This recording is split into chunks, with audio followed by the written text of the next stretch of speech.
नमस्कार दोस्तों, मैं हूं अनुष्का और एक बार आपका फिर स्वागत है मेरे YouTube चैनल पुराण हॉरिजन्स पर। जैसा कि आप सब जानते हैं कि महाभारत के युद्ध के दौरान भीष्म पितामह को बाणों की सैया पर लेटना पड़ा। पर ऐसा उनके साथ क्यों हुआ? इसके पीछे का मुख्य कारण क्या है? आज आपको इन सब कारणों का पता इस वीडियो में चल जाएगा। तो शुरू करते हैं। वीडियो को अंत तक देखिएगा, बिल्कुल भी स्किप मत कीजिएगा। तो चलते हैं। तो जैसा कि आप सब जानते हैं, प्रत्येक मनुष्य को अपने कर्मों का फल कभी ना कभी भोगना पड़ेगा। ये बात महाभारत के युद्ध की है। महाभारत का युद्ध कुरुक्षेत्र के मैदान में हुआ था, जिसमें 18 अक्षौहिणी की सेना मारी गई थी। तो इस युद्ध के समापन के लिए और मृतकों को तिलांजलि देने के लिए पांडव श्री कृष्ण सहित भीष्म पितामह से मिलने गए।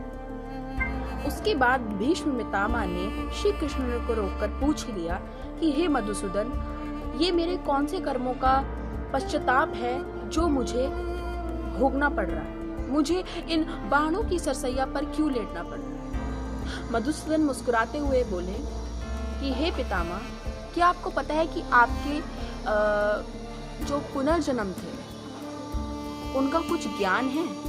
तब भीष्म पितामह ने कहा कि हाँ, मुझे अपने 100 जन्मों का ज्ञान है। मुझे अपने 100 जन्म पता है कि मैंने क्या करा था, मैंने क्या पुण्य करे थे, और आज तक मैंने कोई पाप नहीं करा जिसका फल मैं आज भोग रहा हूँ। ये क्या है, मुझे अभी तक समझ नहीं है। श्री कृष्ण जी मुस्कुराए और उन्होंने भीष्म पितामह को कहा, पितामह, आप बिल्कुल सही हैं। आप बिल्कुल ठीक कह रहे हैं कि आपने कभी कोई पाप नहीं करा। लेकिन क्या आप जानते हैं, जब आप युवराज थे, ये उनके पहले के जन्म का बताया जा रहा है, जब आप युवराज थे तब आप जंगल से शिकार करते हुए एक रास्ते से जा रहे थे। वहां पर आपके घोड़े के ऊपर एक करकेटा आकर बैठा था।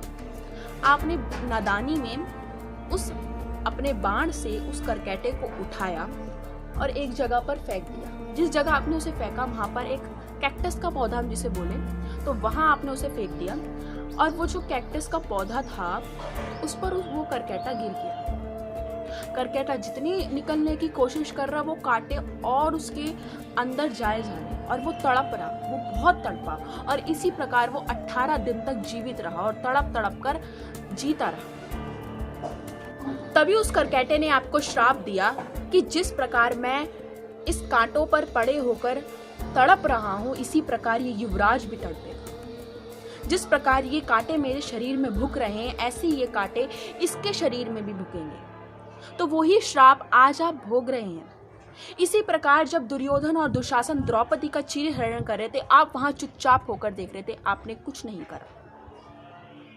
ये कर्मों का फल है। ये एक ऐसा कर्मों का कड़वा फल है जो सबको भोगना ही पड़ता है। कर्म अच्छे करोगे तो ये फल नहीं भोगना पड़ेगा, ये कड़वा फल आपको नहीं भोगना पड़ेगा। हम तो फिर भी मानव हैं, हमें अपने कर्म सुधारने चाहिए और अच्छी शुरुआत करनी चाहिए। कभी किसी के साथ बुरा मत करो, कभी किसी की निंदा चुगली नहीं करनी चाहिए। तो आज का वीडियो यहीं समाप्त होता है। मैं आपसे आज्ञा लेना चाहूंगी। धन्यवाद। आपका दिन शुभ हो। जय श्री कृष्ण।